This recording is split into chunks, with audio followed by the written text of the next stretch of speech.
देश का अंतरिम बजट 1 फरवरी को पेश होगा, लेकिन इस बजट को लेकर लोगों को कुछ खास उम्मीदें नहीं करनी चाहिए।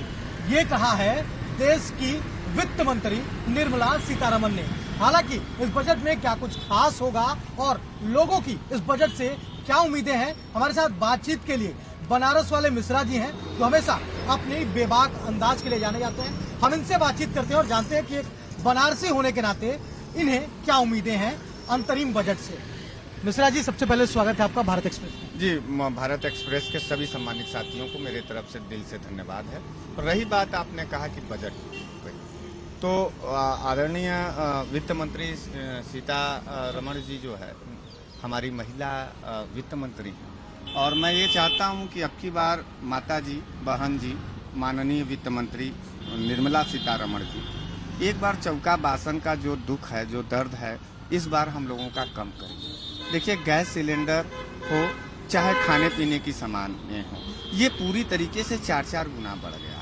दूसरी बात, इंफ्रास्ट्रक्चर पर आप आइए तो रेरा से लेकर के और डेवलपमेंट के सारी चीज़ें सारी महंगी हो चुकी हैं। चाहे सीमेंट, बालू, ये देख लीजिए, छोटे मझोले जो व्यापारी हमारे हैं उनको जो है वेंडिंग जोन के नाम पर भी आज भी उनको वेंडिंग जोन नहीं मिलता और उनका जो है उत्पीड़न हो जाता है। तो हम लोग तो भारत के गरीब गुरबे मध्यम वर्गीय परिवार के लोग हैं, उम्मीदें रहती हैं। लेकिन आपके एक बात से मुझे बड़ा निराशा हुआ। आपने अभी इंट्रो में कहा अपने कैमरा में कि निर्मला सीतारमण जी ने कहा कि इस बजट से ज्यादा उम्मीद नहीं करना है। तो हम जब हमारी उम्मीदों पर खुद हमारी वित्त मंत्री जी पहले ही लाइन, क्योंकि ये अंतरिम बजट है इसलिए ऐसा उन्होंने कहा है, क्योंकि लोकसभा चुनाव के बाद पूरा बजट एक बार फिर से पेश होगा, इसलिए उन्होंने ऐसा कहा। नहीं, अंतरिम बजट है तो मैं तो उनसे कहना चाहता हूँ कि मैं ये तो वही महिला वित्त मंत्री हैं। जब हमारे भारत में प्याज और लहसुन का काला धंधा हो रहा था, सदन में इनसे पूछा गया तो ये हमारी बहन जी वित्त मंत्री साहिबा ने कहा कि मैं प्याज नहीं खाती इसलिए मैं नहीं। तो इस तरीके का अनमेच्योर बयान दे देती हैं कभी कभी।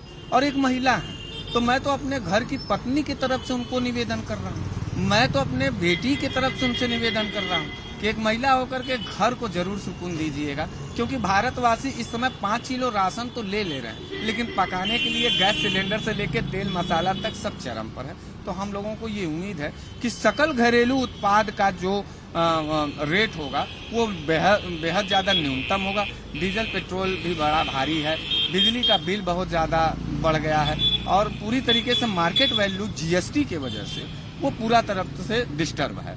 तो हम तो चाहेंगे कि हमारा देश फिर से महान हो, सोने की चिड़िया हो। पिछले 9 साल से निराशा लगा है भारतीय जनता पार्टी के बजट से। लगातार देश तरक्की कर रहा है, कहा जा रहा है कि हर क्षेत्र में देश का उत्थान हो रहा है। मुझे मेरी गलती को माफ करिएगा, हंड्री इंडेक्स एक आता है, उसमें हमारा भारत चरम पर पहुंच गया है। सर मुझे एक बार और माफ करिएगा, मेरे गलती को माफ करिएगा। बेरोजगारी में सर हमारा देश बड़ा ऊपर चला गया। सर एक गुस्ताखी और है मेरे पास, सर अपराध जो है बलात्कार का बहन बेटियों के नाम पर, अभी पहलवान बेटियां थी, बीजेपी के सांसद महोदय बृजभूषण सिंह जी थे, वो सर कुछ नहीं कर पाए। तो लाइन ऑर्डर से लेकर के और पूरी तरीके से जो भावनात्मक अटैचमेंट होती है मोदी सरकार से, तो सर अब की बार अगर बजट में हम लोगों को ये नहीं मिला तो शायद वो नारा बड़ा चुभेगा कि एक बार फिर से मोदी सरकार। अब की बार नहीं चाहिए मोदी सरकार, बाय बाय मोदी सरकार का हम लोग नारा लगाएंगे। लेकिन हम लोगों को खाना चाहिए सर, जिंदा रखिए, भले फिर उसके बाद कोई भी काम करिए। देखिए, छोटे मझोले जो वो व्यापारी हैं, ठेले खोमचे वाले हैं, सर इनको अतिक्रमण का दमन झेलना पड़ता है। वेंडिंग जोन का कोई, स्मार्ट सिटी 100 हैं सर, लेकिन एक भी स्मार्ट सिटी पूरे स्मार्ट सिटी के मानक पर नहीं। मैं वित्त मंत्री महोदया से कहूँगा कि अपना वो लक्ष्य पूरा कर लीजिए। और सबसे बड़ी बात यह है, शिक्षा सर बहुत ज़्यादा महंगा हो गया है। हम अपने बच्चों का फीस नहीं जमा कर पाते हैं, इसलिए नहीं कर पाते कि हम निकम्मे नहीं हैं, हम इसलिए नहीं जमा कर पाते हैं क्योंकि इस देश की जो आर्थिक स्थिति है वो माइनस में चल रहा है, हम प्लस कर ही नहीं पा रहे हैं। हमारी देश की पता नहीं कौन सी ऐसी आर्थिक नीति और उदार नीति है कि हम गरीब गुरबों को सर 5 किलो के राशन पर, ये माननीय प्रधानमंत्री जी विदेशों में कहते हैं कि हमने 80 करोड़ लोगों को 5 किलो राशन पर निर्धारित कर दिया। सर बताइए हमारे देश का ये तस्वीर कब बदलेगा? आप तो लोकतंत्र के चौथे स्तंभ हैं। हम अपने सरकार को अपना सरकार समझते हैं, इसलिए हम अपनी दर्द बयानात कर रहे हैं। ये शिकायत न समझा जाए, पूरे तरीके से पिछले 9 साल का जो भी बजट आया है वो हम मध्यम वर्गीय परिवार के लिए निराशाजनक है। हम उम्मीद करते हैं कि 2024 का जो बजट होगा वो हम मध्यम वर्गीय परिवार के लिए होगा, गरीबों के लिए होगा, उत्साहजनक होगा और भारत के प्रगति के लिए होगा। इसी उम्मीद के साथ बहुत बहुत धन्यवाद। बहुत बहुत धन्यवाद।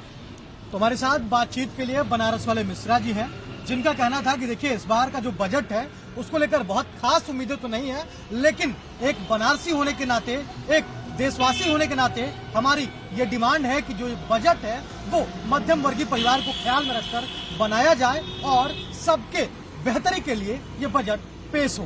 कैमरा पर्सन नवनीत के साथ राहुल पांडे, भारत एक्सप्रेस, वाराणसी।